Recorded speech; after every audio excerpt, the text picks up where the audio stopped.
back because the heart is not beating no more. But this text suggests tonight that Jesus doesn't need a heartbeat to perform a miracle in your life.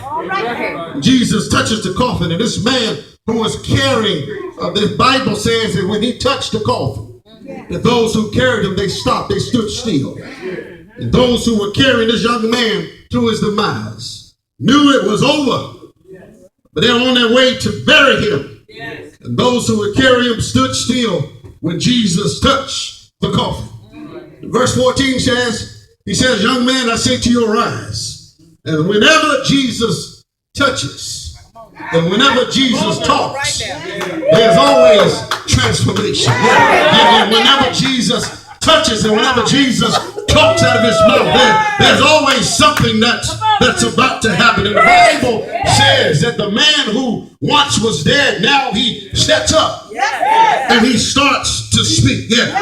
Put a pin right there because we'll come back and close here. But when Jesus touched the leper, the Bible says that the leopard's skin came clean. When Jesus touched blinded eyes, the Bible declares that eyes were open. When Jesus touched 2 fish and 5 loaves, he fed the multitude. And aren't you glad tonight that Jesus, he still touches and he still talks to his people? Y'all don't know when to shout. Aren't you glad tonight that he still touches and he still speaks into our lives?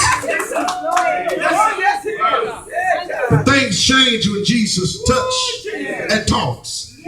Verse 12 was a funeral procession. But verse 16, we see a praise part. All because of Jesus touched and talked to the situation. But the Bible says in verse 15 that when the young man sat up, that he began to speak. Now, Pastor Witcher, I consulted every critical resource and source that I could find. I looked at every exegetical commentary and critical thinking commentary, but can't nobody tell me what this young man said after Jesus raised him from the dead. Can't nobody tell me what this young man said once Jesus touched and talked to a situation. We don't know tonight what this young man said, but what if you and I was laying down in that coffin?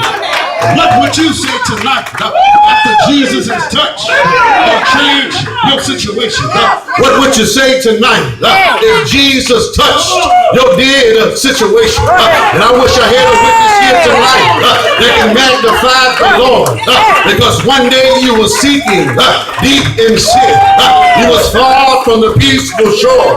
You was very deeply stained within. You were seeking to rise no more.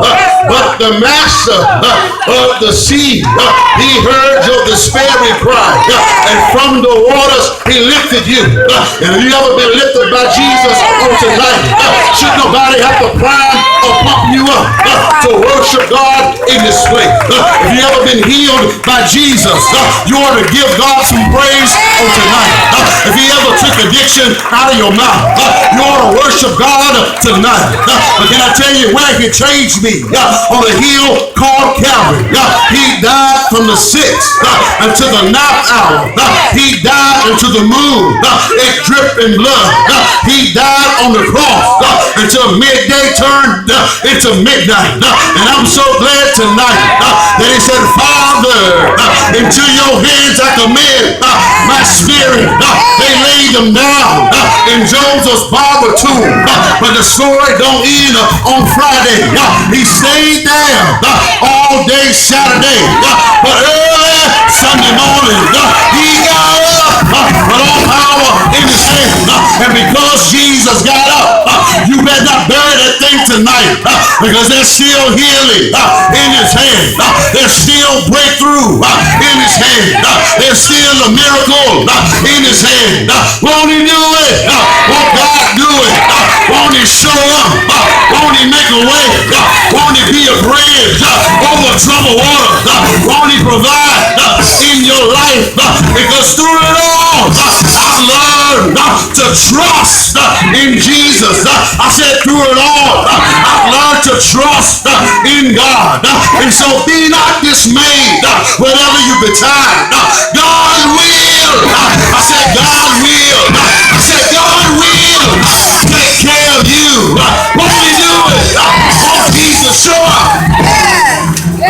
out tonight.